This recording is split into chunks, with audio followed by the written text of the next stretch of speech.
Selamat malam dan selamat datang di dalam Oase, sebuah momen untuk setiap dari kita mendapatkan rest dan mengalami refresh. Bapak Ibu, Oase hari ini memasuki episode yang ke-268. Hidup sering membawa kita ke tempat yang asing, keputusan yang belum pernah diambil, atau rasa takut yang belum pernah kita hadapi. Tetapi di tengah semua yang tidak terpetakan itu, kita percaya Tuhanlah kompas dan terang kita. Mari kita masuk ke dalam keheningan malam ini dengan hati yang berani melangkah bersama dengan Tuhan. Mari Bapak Ibu kita mengambil waktu berdiam sejenak di hadapan Tuhan.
Ya Tuhan, terima kasih. Sekali lagi Engkau memanggil kami datang, mendekat, berdiam. Biarlah malam ini kembali Engkau berbicara kepada kami secara personal. Dan kami boleh mengenal Allah yang adalah Allah. Terima kasih ya Tuhan, hanya di dalam nama Tuhan Yesus kami berdoa. Amin. Shalom, selamat malam teman-teman. Saya mengajak saudara-saudara membaca satu ayat dari Ibrani, pasal 11 ayat yang ke-8. Bunyinya seperti ini, karena iman Abraham taat ketika ia dipanggil untuk berangkat ke negeri yang akan diterimanya sebagai milik pusaka. Lalu ia berangkat dengan tidak mengetahui tempat yang ia tuju. Ia berangkat dan tidak mengetahui tempat yang ia tuju. Saudara-saudara, kita menemukan sebuah tindakan paradoks yang dilakukan oleh Abraham. Paradoks adalah sebuah situasi atau hal-hal yang nampaknya bertentangan atau kontradiktif atau tidak masuk akal pada permukaan, namun jika diselidiki lebih dalam bisa mengandung kebenaran yang dalam. Berangkat dan tidak mengetahui tempat yang ia tuju. Itu adalah salah satu contoh situasi yang paradoks. Seseorang tidak akan berangkat bila ia tidak mengetahui tempat yang akan ia tuju. Dan ketika seseorang mau berangkat, pada umumnya ia pasti mengetahui tempat yang akan ia tuju. Namun ayat yang barusan kita baca berbunyi, Abraham berangkat dan tidak mengetahui tempat yang ia tuju. Mungkin kita berkata bahwa ini adalah sebuah tindakan Abraham yang gegabah, sembrono. Namun kitab Ibrani yang tadi kita baca justru mencatat sebaliknya. Ibrani mengatakan itu adalah tindakan iman, taat, dan menunjukkan Abraham itu orang yang beriman. Saudara, Abraham bukan hanya dikenal sebagai beriman, namun malahan ia disebut bapak manusia beriman. Ia bahkan bapak dari 3 agama terbesar di dunia, yaitu Kristen, termasuk Katolik, Muslim, dan Yahudi. Di tengah berbagai macam aliran agama dan kepercayaan di dunia, Abrahamlah yang mendapat predikat bapak dari agama monotheistik, the father of monotheistic religion. Setelah ketika Abraham memutuskan untuk berani berangkat menuju ke tempat yang ia tidak tahu, artinya ia sedang memasuki sebuah wilayah, sebuah kondisi yang namanya uncharted territory, uncharted condition. Uncharted adalah sebuah situasi, kondisi yang tidak pernah tergambarkan, tidak ada chartnya, uncharted, tidak ada diagramnya. Tidak bisa dibayangkan seperti apa situasi itu, wilayah itu. Bila kita sudah terlanjur berada di dalam wilayah uncharted, biasanya kita berkata, ya sudah, mau apa lagi? Sudah terlanjur ada di dalamnya. Dan yang lebih rasional adalah ketika kita sudah di dalam, mari kita mencari petunjuk bagaimana kita keluar dari wilayah uncharted ini. Namun kalau kita belum masuk ke wilayah uncharted dan kita tahu itu uncharted, maka secara rasional kita akan berkata jangan masuk dulu ke sana. Jangan berangkat dulu ke sana. Tunggu sampai nanti ada gambaran jelas. Sampai ada chart-nya seperti apa wilayah itu. Seperti apa situasi itu. Pada saat itulah baru saya nanti berangkat ke sana. Namun tidak demikian dengan Abraham. Wilayah yang akan dia masuk itu uncharted. Namun dia tetap berangkat. Dia taat. Dia berangkat dengan tidak mengetahui tempat yang ia tuju. Saudara-saudara, selain Abraham, sebenarnya Alkitab mencatat beberapa kali situasi yang uncharted. Khususnya ketika seseorang menerima panggilan Tuhan. Ketika Nuh dipanggil untuk membuat bahtera di atas gunung dalam keadaan tidak hujan. Tidak tahu kapan hujan. Situasinya menjadi uncharted, bukan? Tidak pernah ada presiden hujan besar yang menutupi bumi, belum pernah terjadi sebelumnya. Namun Nuh taat, sesederhana itu.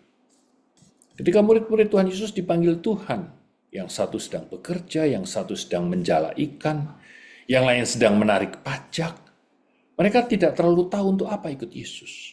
Bakal tinggal di mana? Gambaran ke depannya itu uncharted. Tanpa kepastian profesi, tanpa jaminan kehidupan. Mereka taat hanya dengan satu panggilan, Yesus, ikutlah aku. Mereka taat dan meninggalkan profesinya, meninggalkan bisnisnya, berangkat ikut Yesus. Saudara, dalam kehidupan ini, tanpa dipanggil Tuhan pun sebenarnya kita sedang menjalani kehidupan yang uncharted, bukan? Kita masih ingat 17 Agustus kemarin, kita baru merayakan kemerdekaan yang ke-80. Perasaan kita sebagai bangsa begitu meluap dengan optimisme karena 80 tahun sudah usia bangsa dan negara ini. Namun siapa bisa menduga 8 hari kemudian 25 Agustus mulai terjadi demonstrasi. Makin membesar, diikuti oleh kekerasan, penjarahan, pengurusakan. Sepanjang minggu itu suasananya tidak menentu, mencekam. Begitu uncharted. Tidak tahu ujungnya kemana. Namun bersyukur tak lama kemudian pimpinan negara ini keluar dengan pernyataan-pernyataan yang menyejukkan. Suasananya mereda, tenang kembali. Lalu bagaimana ke depan? Tidak seorang pun tahu. Masa depan tetap uncharted, saudara-saudara. Selama kita hidup, situasi uncharted selalu ada dan tidak pernah lepas dalam kehidupan manusia. Sekalipun ada perakiraan, ada proyeksi, ada roadmap ke depan, ada AI, artificial intelligence, tetap saja semuanya itu hanyalah perakiraan, angan-angan dan harapan. Tak satu pun dapat memastikan. Realita yang paling pasti cuma satu, ya uncharted itu, saudara. Mungkin saudara berkata, bukankah kita harus profesional? Kita harus ada guidance, harus ada petunjuk apa yang bakal terjadi ke depan. Sebagai entrepreneur, sebagai businessman, sebagai leader, kita harus profesional, kita harus punya strategic planning, kita harus punya roadmap, forecasting, dan sebagainya, dan sebagainya. Pertanyaannya adalah, apakah profesionalitas dapat mengatasi uncharted? John Piper, seorang penulis terkenal, menulis buku dengan judul seperti ini, Brothers, We Are Not Professional. Profesionalitas tidak cukup memadai menghadapi uncharted. Lalu apa yang dibutuhkan anak-anak Tuhan dalam situasi uncharted seperti ini? Apa pegangan kita? Saudara, Ibrani yang tadi kita baca menuliskan begini, kita membutuhkan iman, saudara, untuk menghadapinya. Percaya kepada apa? Saudara, ketika Tuhan memanggil Abraham untuk meninggalkan tempat aslinya, berangkat ke sebuah tempat yang tidak tahu tempat itu di mana, uncharted, namun Kejadian 12 mencatat janji Tuhan ke negeri yang akan kutunjukkan kepadamu.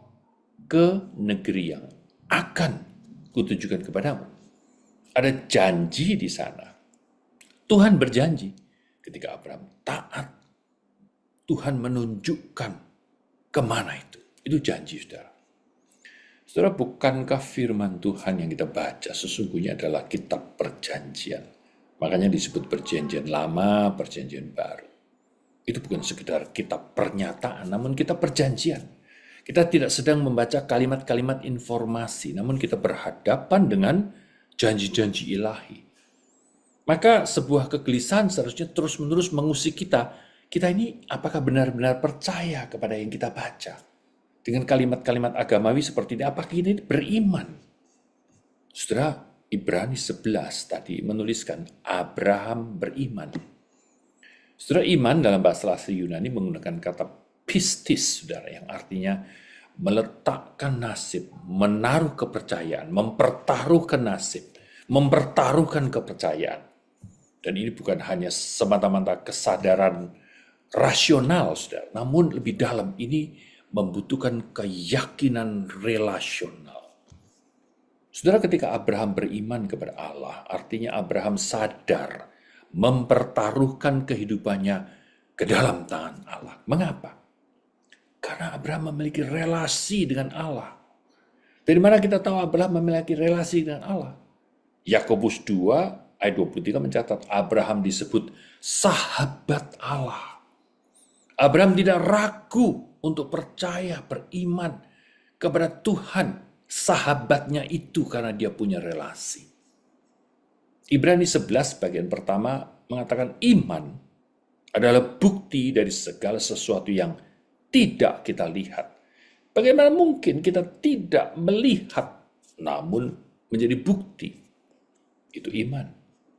Iman adalah hidup yang terbuka kepada misteri, terbuka kepada kemungkinan. Namun dalam segala kemungkinan ada janji Allah sebagai jaminannya. Saudara, iman seperti itulah menjadi energi utama untuk berani melangkah ke depan. Walaupun di depan itu uncharted. Sehingga ketaatan itu bukan menuntut pengetahuan pratindakan, ketaatan menuntut iman. Abraham tidak sedang berangkat menuju ke sebuah tempat, namun ia sedang menghidupi sebuah janji. Artinya yang lebih penting bukan lokasi geografis, bukan petunjuk teknis, manual, bukan petunjuk yang pasti tentang apa yang bakal terjadi di depan. Tapi yang lebih penting adalah kita percaya kepada janji. Disitulah kita melihat bahwa apa yang tergambar jelas bukan situasi yang pasti, tapi yang tergambar jelas adalah janji Allah. Uncharted tidak berpegang kepada urusan-urusan teknis, tapi bersandar kepada promise. Saudara, Abraham berjalan mungkin tanpa pemetaan, tanpa kompas. Namun ia hidup dalam sebuah perjanjian. Without a map, but with a covenant. Petunjuk yang ia lihat di jalan bisa salah, peta bisa menyesatkan, namun janji Allah memastikan. Peta dan petunjuk bisa bersifat sementara, namun janji Allah bersifat selamanya. Teman-teman, bagaimana dengan keseharian kita? Hidup ini sering direduksi hanya sekedar mengejar sebuah achievement, sebuah pencapaian. Dan pencapaian itu diandaikan bisa diraih seandainya manusia itu mengetahui gambaran bagaimana mencapainya. Jadi semacam kita ingin selalu punya pathway. Dan di dalam pathway itu kita selalu berusaha ingin tahu apa yang sebaiknya dilakukan. Supaya dengan demikian ia meraih pencapaian tertentu. Lalu dibuatlah proyeksi, dibuatlah rencana, dan tindakan dieksekusi sesuai dengan rancangan-rancangan itu. Dan ketika sebuah prestasi dihasilkan, maka manusia segera menyimpulkan ini adalah hasil rancangannya, dan ini adalah buah dari tindakan berdasarkan rencananya itu. Saudara, pemikiran ini sangat antroposentris. Lalu ketika manusia mengalami kegagalan, manusia menarik kesimpulan, mungkin upayanya kurang gigih, barangkali rancangannya kurang profesional. Saudara, persepsi keberhasilan dan kegagalan manusia diletakkan di dalam bayang-bayang kungkungan sebab akibat. Namun realita menunjukkan bahwa dalam dunia ini terlalu banyak peristiwa yang tidak mampu dijelaskan oleh dalil sebab akibat. Bukan berarti bahwa sebab akibat tidak eksis di dalam dunia, bukan. Namun yang benar adalah manusia ini memiliki keterbatasan di dalam memahami kausalitas yang sempurna. Begitu banyak hal terjadi baik dalam ilmu pengetahuan, misalnya dalam medis, atau memahami terjadinya bencana alam. Kita gagal memahami apa yang sebenarnya terjadi dan apa penyebabnya. Juga dalam peristiwa-peristiwa seperti sosial, politik, kebudayaan, kemasyarakatan. Apalagi ketika kita mau memahami persoalan kematian dan kekekalan. Seringkali kita hanya bertanya, mengapa, mengapa, dan mengapa. Ketika kita belajar teori kemungkinan dalam matematika misalnya, pada saat yang sama kita harus menerima kenyataan adanya ketidakmungkinan. Artinya, dalam kehidupan nyata, dalam sejarah yang sudah terjadi ribuan tahun sampai dengan hari ini, kita tidak bisa mengingkari bahwa peta kehidupan yang kita jalani ini sebenarnya adalah uncharted, tak terpetakan. Kita hanya mengandaikan seolah-olah tahu hari esok, namun benar-benar tidak tahu apa yang bakal terjadi bahkan beberapa menit ke depan. Saudara-saudara, sebagaimana Allah memanggil Abraham, demikian juga dalam perjalanan yang tidak pasti uncharted inilah Allah mengintervensi saudara dan saya dengan memanggil. Allah tidak membiarkan hidupmu dan hidupku terus-terusan berkelana di dalam gurun uncharted. Dalam pengembaraan dan ketidakpastian itu, dia menginterupsi dengan panggilannya. Ketidakpastian hidup manusia menjadi semacam ruang iman, di mana saudara dan saya punya space untuk merespon dengan berani melangkah dan dengan taat. Saudara, keberanian ini diperlukan sebagai sebuah conviction bahwa hidup kita tidak sendiri. Allah yang memanggil kita, yang menginterupsi uncharted situasi kehidupan kita adalah Allah yang hadir, menyertai, dan membersamai langkah kita. Sehingga walaupun kita tidak tahu ke depan, tapi seperti dikatakan dalam syair lagu ini, I know who holds tomorrow. Saudara-saudara, mari kita memejamkan mata sejenak. Saya membacakan syair lagu ini buat saudara. I don't know about tomorrow. I just live from day to day. I don't borrow from its sunshine. for its skies may turn to gray. I don't worry our future, for I will know what Jesus said, and today I walk beside him. For he knows what is ahead. Many things about tomorrow I don't seem to understand, but I know who holds tomorrow, and I know who holds my hand. Terpujilah Allah yang memanggil Abraham di tengah-tengah ketidakpastian zaman. Kuatkan kami untuk berani melangkah di tengah-tengah zaman yang uncharted ini. Karena Engkau hadir membersamai kami. Dalam nama Yesus. Amin. Pelayanan Oase adalah pelayanan mingguan. Silakan mengikuti Oase melalui YouTube. Bapak Ibu bisa subscribe YouTube channel SMC untuk mendapatkan reminder setiap minggu malam. Demikian pelayanan Oase pada malam ini. Mari kita mengenal Allah lebih dekat hari ini dibandingkan hari kemarin. Tuhan Yesus memberkati.